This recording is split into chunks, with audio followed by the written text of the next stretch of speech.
Good morning mga idol. Nagla-live tayo ngayon. Nagla-video.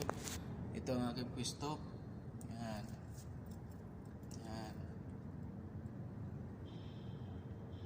Elevator. Ito po ang aking building na pinagdudutihan. Yan. Ito ang banda doon ba mga idol? Yun. Banda doon.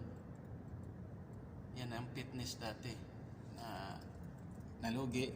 2 buwan lang ang pag-operasyon, mag-lockdown dahil pagdating ng pandemic. Good morning mga idol. Kumusta kayo dyan? Kumusta ang ating 5-9 duty natin sa gabi? Pa-shout out pala sa mga taga Sibagat, Agusan del Sur, sa Marinduque at sa Lapirian, Agusan del Sur. Shout out pala dyan. Kumusta ang ating panahon? Medyo mainit talaga dito sa Manila. Sobrang init. Grabe. Hindi ka makatulog sa araw. Nakatulog ka naman pero magising ka dahil sa pawis. Grabe ang panahon natin ngayon. Ang init dito sa Manila, sa Pilipinas. Kumusta naman dyan sa ating iba-ibang lugar? Sigurado na nagabiyak-biyak ng mga bukirin dyan. Pakishare mga idol, pakishare, pakilike at pakisubscribe sa ating channel, Jerry Bantilan Vlog Charity. At pakipindot sa notification bell para makita ang ating mga videos. Support lang mga idol, support. Thank you. Yung hindi pa nakapag-subscribe, subscribe na para sa ating munting channel. Share ko lang sa inyo mga idol yung nangyari sa Dubai. Grabe. Nakakaawa ang mga tao doon. Grabe, sobrang ang lawak ng tubig. Buong syudad ng Dubai, grabe. At nandun pa naman ang pinsan ng aking asawa dati, si Charlie San Miguel. Doon sila nakatira na eh. Grabe mga idol ang ating. May narinig ako balita na OFW namatay. Sana hindi na nagdagan. Ngayon ko lang narinig, tagal na ko ng panahon na tumanda na lang ako dito sa Pilipinas, sa mundo. Ngayon ko lang narinig yung Dubai na ganyan kabaha. Ang panahon natin ngayon talagang nagbabago. Kumbaga parang iba na ang panahon. Noong 90s, 80s, 70s, mata pa ako. Iba na, iba-iba ang panahon. Kada taon, iba-iba. Kaya lagi sana tayo magdasal sa Diyos. Sana iligtas tayo sa lahat mga sakuna kung darating. At iba pang mga sakuna. Kasi dito sa atin Pilipinas, iba-iba ang klaseng sakuna nang dumarating na lang bigla. Kaya araw-araw tayo nagdasal sa Panginoon. Siguro yan lang ating pwede malapitan, ang Panginoong Diyos na nasa ating sa taas sa kalangitan. Siya lang gabayan tayo sa araw-araw. Iligtas tayo sa mga sakuna na darating. Kaya ang buhay natin nakakaawa. Sana dasal natin na sana yung biguan hindi dumating. Na yan ang isang kakatakutan ko rin. Kinakabahan din ako. Siyempre biguan yan. Mag-iingat lang tayo palagi. Alerto, nagamasid sa paligid. Yan ang medyo tahimik ang lugar. Parang may darating na hindi maganda sa kuna. Lalo na paglindol. Medyo manahimik at parang nabingi ang tainga mo. Ang mga hayop parang walang gumagalaw. Yan, may lindol ang darating. Kaya araw-araw tayo magdasal sa Diyos. Siya lang tagapagligtas sa atin. Siya lang ang namamahala sa atin. Iligtas sana tayo lahat dito sa ating bansang Pilipinas at sa buong mundo. Sana iiwas tayo sa mga sakuna.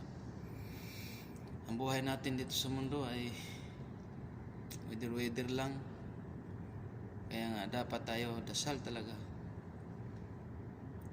Ako naman, lang security guard, okay lang din. Daming problema, stress. Ang tagal ko na naghirap. Ang tagal ko na naghirap. Hindi malang umaangat. Baon pa sa mga utang. 5-6. Hindi na alam kung paano mababayaran. Ay, hirap naman mag-isa sa buhay dahil walang kaagapay, walang mahinga ng tulong, walang hirap mag-isa. Single father, 3 anak.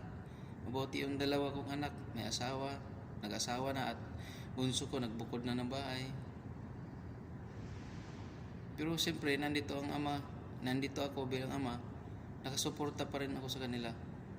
Ang aking panganay, walang trabaho, huminto sa pag-aaral. Siguro kung tuloy-tuloy ang pag-aaral ng anak ko, patapos na yan.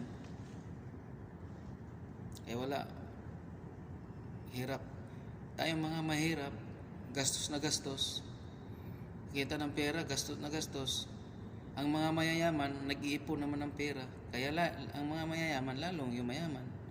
Ang mga mahirap, lalong mahirap. Ay, nako. Panginoon ko. Kasi ang katuwiran natin, tayong mga Pilipino, lalong mga mahirap, totoo naman, ang pera hindi natin madala sa langit. Hindi natin madala ang kayamanan sa langit. Kaya kung may kayamanan tayo na ibibigay si Diyos, isi-share natin, ibibigay natin. Pero kailangan natin din ng pera habang buhay pa tayo sa mundo. Kasama natin. Hindi naman tayo mga mayaman. Kasi trabaho natin bilang security, hindi na yung mayaman. Makakain lang sa isang araw 3 beses, okay na. Yung may pandukot lang tayo, panggastos araw-araw, pagtustos sa pag-aaral ng mga anak. Ay, buhay. Kaya ako, hindi na humangad ako isang mahaon sa hirap kung mayaman. Hindi na. Makapira lang ako kunti. Okay na. Masaya na ako. At makatulong sa kapwa. Yan sana pangarap ko, na makatulong sa kapwa. Tulad kong may hirap. Ngayon mga idol, ako ay pababa na. Kasi pa-out na. Medyo alas 6 na. Yan, pababa na ako. Ingat na lang kayo mga idol. Duty, maglagi ng dasal sa Diyos. Pag-support mga idol sa mga charity vlogger. Ako gusto ko mag-vlog charity para makatulong sa kapwa. Pero wala pa akong pambiling cellphone na maganda. Kaya pinagtsatsagaan ko na lang itong cellphone ko. Kaya mga idol,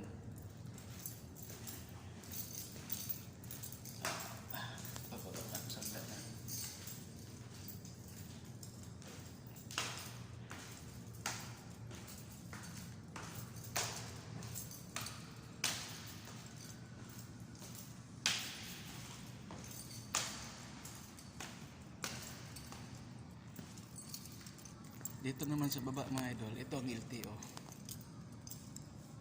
Yan, LTO.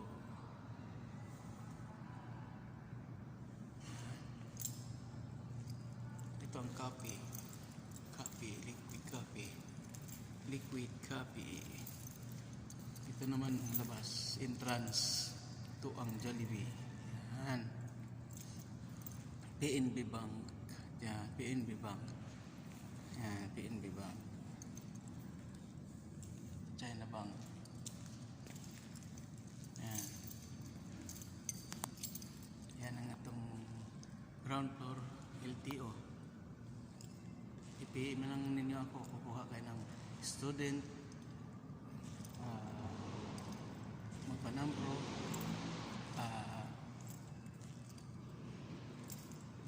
Rinyo. Meron tayong LTO dito. Yan. Dito yan banda sa may Puguso Street, Santa Cruz, Manila. Yan. Puguso Street, Santa Cruz, Manila. Hanggang dito lang ating video. Paki-support ng ating munting channel para makatulong tayo sa kapwa. Mga OFW, ingat kayo dyan.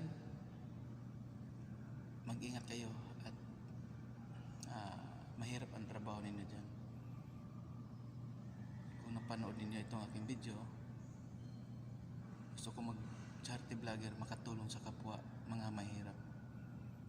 Kumbaga parang sa akin, nakatulong kayo. Ulitin ko, mga idol, paki-subscribe sa aking munting channel, Jerry Bantilan Vlog Charity. Paki-like, paki-share, paki-pindot ng notification bell para mapanood ang ating video. Itong video ko, yung ibang video ko, maiksi lang. Suportahan ninyo, mga idol. Suportahan ninyo para makatulong tayo sa kapwa. Bye-bye!